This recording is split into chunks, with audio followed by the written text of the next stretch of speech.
বলুন। না দিদি, এদের সঙ্গে তোকে কোনো কথা বলতে হবে না। এই যে কটা মেয়ে বিয়ে বাড়িতে এসেছে একটা ভদ্র নয়। আর যখন ওই পাগলটার সঙ্গে তোর বিয়ে হচ্ছিল, এরা তখন দাঁত বের করে হাসছিল। তুমি ভুল বলছো ভাই। ভুল ভুল আমি বুঝিনি, আমি নিজের চোখেই দেখেছি। তোমাদের মধ্যে যদি এতটুকু মনুষ্যত্ব থাকতো তাহলে দাঁত বের করে ইঁদুরের মতো হাসতে পারতে না।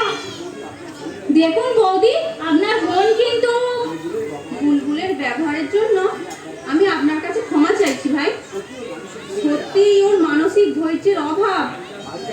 কাল যা ঘটে গেল সবই তো দেখলেন নিজের চোখে। অন্য কোনো মেয়ে হলে কেঁদে ভাসিয়ে দিত, আমি কিন্তু একটুকুও চোখের জল ফেলিনি। আপনি কি এদের সঙ্গে যাবেন? কেন যাব না? আমার অনুরোধ, আপনি যাবেন না। কেন বলুন তো?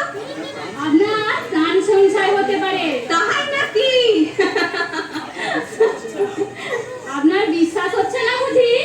না, কিন্তু আমি জানি। আমিও জানি। কি জানে? আমাকে আমাকে ওই বাড়িতে গিয়ে অনেক কঠিন পরিস্থিতির মোকাবেলা করতে হবে। বৌদি, মনে হচ্ছে আপনি আমার শুভানুর ভাই। বিশ্বাস করুন বৌদি, আমি যে কতখানি মর্মাহত তা আপনাকে ভাষা দিয়ে বোঝাতে পারবো না। এবার আমাকে কয়েকটা প্রশ্নের জবাব দেবে ভাই। কি জানতে চাও বলো? যার সঙ্গে কাল আমার বিয়ে হলো, ও, ওই অভিদার কথা বলছো? হ্যাঁ, উনি কি জন্ম থেকেই এইরকম? আমি বলতে চাইছি ওনার বুদ্ধিবৃত্তি কি।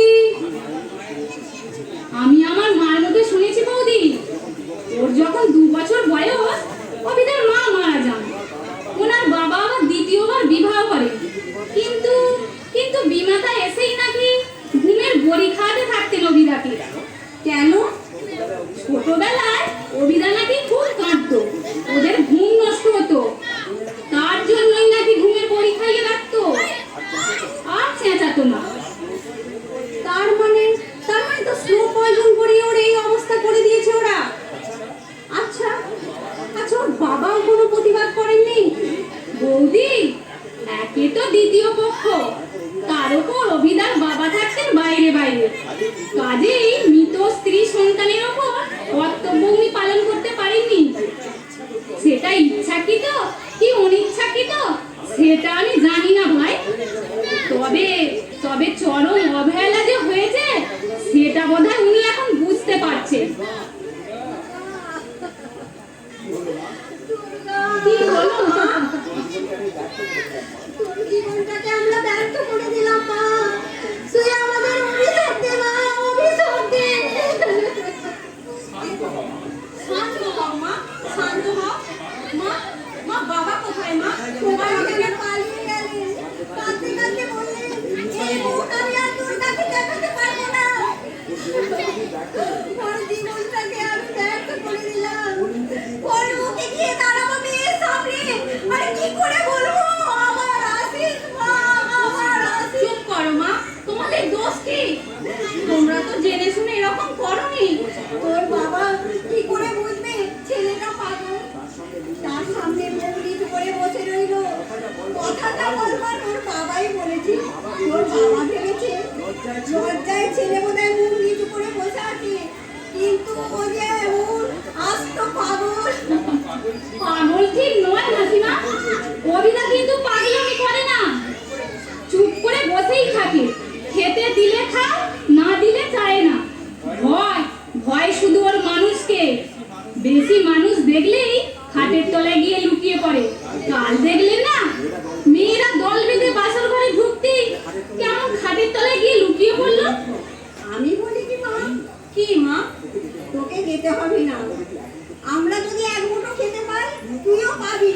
তাছাড়া তুই তো লেখাপড়া শিখেছিস, টিউশনি করলে একটা পেট ঠিক চলে যাবে। তুই থাক এখানে। এ তো বিয়ে নয় মা, বিয়ে নয়, বলি বলি। তা হয় না মা, কেন হবে না? এটা কি বিয়ে একটা নির্বোধ পশু?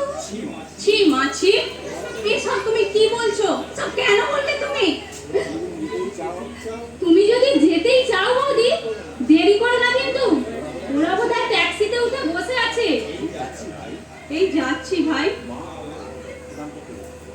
মা দুর্গা, মা আমার দুর্গা, এ আমি তোকে কোথায় পাঠাচ্ছি মা, এ আমি তোকে কোথায় পাঠাচ্ছি? ও ভগবান, ভগবান, ও গো ঠাকুর, ওর বিয়ের আগে কেন আমার মরণ হলো না? তাহলে তো এই দৃশ্য আমাকে আর দেখতে হতো না, দেখতে হতো না। বলছি সব চোখের জল এক্ষুনি নিঃশেষ করে ফেললেন, এরপরে কি করবেন? সেলি, আহা কি প্যাথেটিক দৃশ্য। একটু সরষের তেল ফেলে আমিও চোখে লাগিয়ে কোরাসে যোগ দিতাম। এই এই পায়ের জুতো দেখেছিস? কি কি বললে তুমি? ভদ্রভাবে যদি কথা বলতে না পারো, ওই কান ধরে তোমার আমি ভদ্রতা শিখিয়ে দেব। এই দাঁড়া শয়তানি, চল বাড়িতে। তোর তেলটা যদি আমি না মেরে দিয়েছি, আমি বাপের বেটি নই। এই খাঁচায় পুড়েছি, এবার গলা টিপে শেষ করে দেবো। দেখি দেখি তোর কোন বাপ তোকে বাঁচায়। লক্ষ্মী বৌদি, ওদের সঙ্গে লাগতে দিও না, ওরা না পারে এমন কোনো কাজ নেই। আমি যাচ্ছি ওদের শান্ত করতে, তাড়াতাড়ি চলে এসো, আর দেরি করো না কিন্তু। এটা বোধহয় ভালো। ভালো হলে কি হবে মা, ও তো আমার প্রতিবেশী। এইসব ননদ শাশুড়ির সঙ্গে থাকলেই আমার কান্না পায়, মুখটা আমার হাহাকার করে কেঁদে ওঠে মা। না মা, না মা, কি হবে, কি হবে তোমার চোখের জল ফেলে?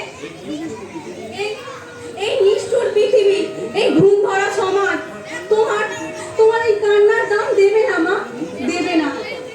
মনটাকে শক্ত করো মা, মনটাকে শক্ত করো, আর যদি পারো দুর্গাকে ভুলে দেখো মা। বলিস না, ওর কথা বলিস না, বুকটা যে আমার ভেঙে যাচ্ছে। বলে দাও, ও নিষ্ঠুর বিধাতা, কোন পাপে আমার এই শাস্তি? আমি তো কাউকে কোনো দুঃখ দিইনি, তাহলে কেন কেন আমার এই জীবন যন্ত্রণা? মা, তুমি যদি করতে যেতে চান, ওকে তাড়াতাড়ি পাঠিয়ে দাও। ছোট লোকগুলো এমন চেঁচামেচি করছে, মেজাজ ঠিক রাখা যাচ্ছে না। মাথা গরম করিস রে মা, অনেক সহ্য করতে হবে। কেন সহ্য করতে হবে? আমরা মেয়ে পক্ষ বলে?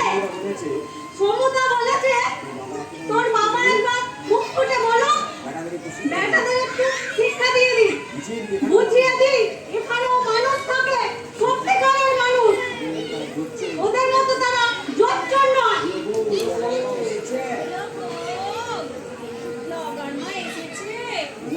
না, আসেনি। আসবে কোন মুখে? যত নাচের ভুল ওই হারামজাদি। আরে আমি তো ছেলেটাকে দেখিনি, ওই তো বললো ছেলে তো নয়, যেন ময়ূর ছাড়া কার্তিক। তোমরা দুটোই শয়তান। আমলো যা, এসো এসো আমার এই বাড়িতে চা খেতে। ওই চায়ের বদলে ওই উনুনের ছাই দাও। মানুষের সুখ শান্তি তোমাদের সহ্য হয় না না? নিজেদের তো কপাল পুড়িয়েছো, তাই চাইছো সবাই কপালে পড়ুক।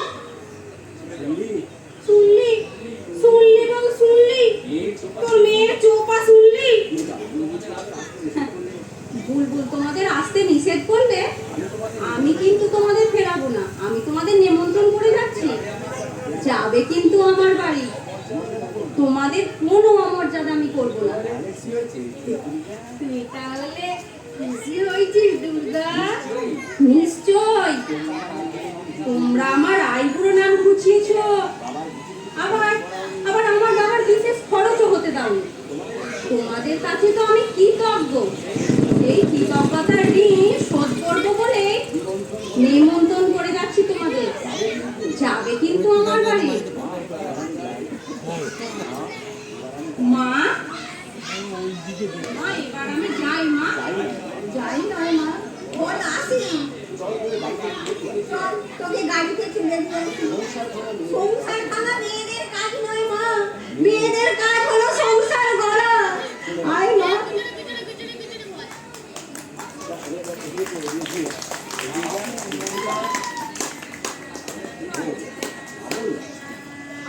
বললো যা, ভাবলাম কোথায় কেঁদে ভাসাবে, মুখ ধরবে, বাড়ি যাবো না বলে অবাক কাণ্ড।